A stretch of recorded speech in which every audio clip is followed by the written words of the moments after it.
Dun Shows World. Welcome to Shows World Gamers, Josh here, and it is once again that time of the week.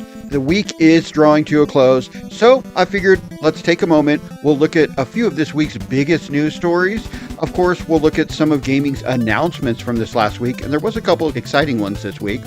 And of course, we will look at this week's biggest video game releases.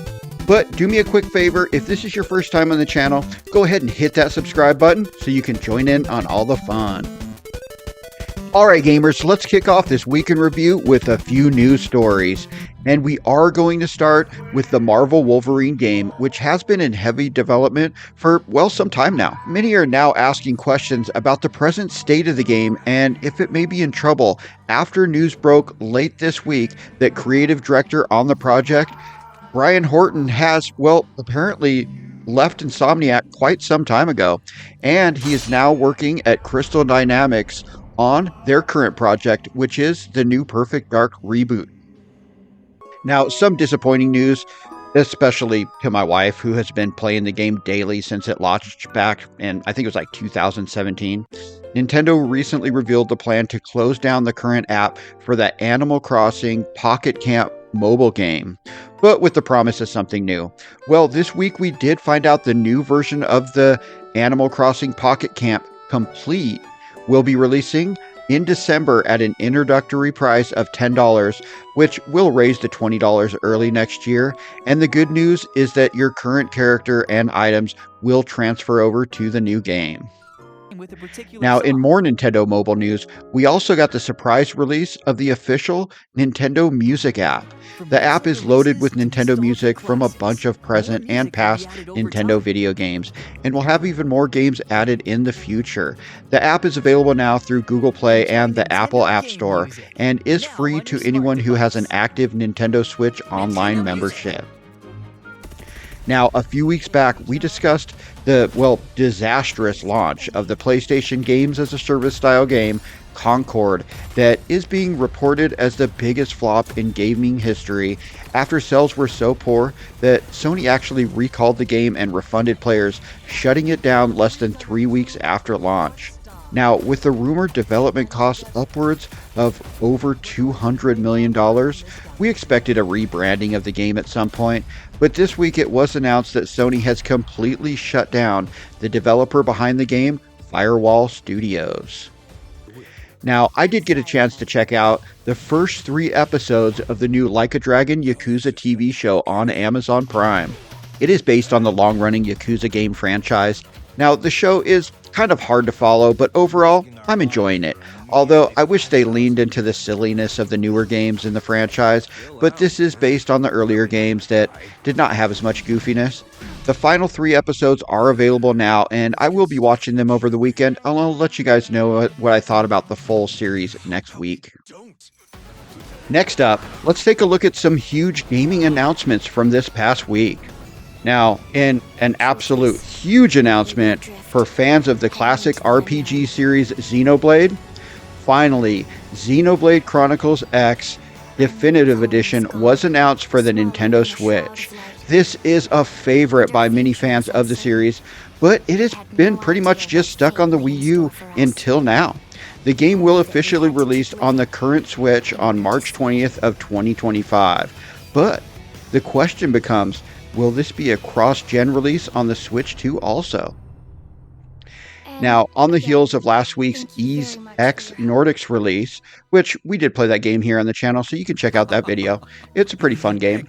Well, anyways, this week we received a release date announcement trailer for Ys Memoir, The Oath of Felghana. This is a remake of the 2005 PlayStation Portable game, and it is scheduled for release on January 7th for the PlayStation 4, the PlayStation 5, PC, and the Nintendo Switch. Now, Paperhead Episode 0 received an announcement trailer, as well as the announcement that the game will be free to play when it releases later this month on PC. The game is said to be a mix of a fast-paced movement boomer shooter and an adventure horror game with exploration elements.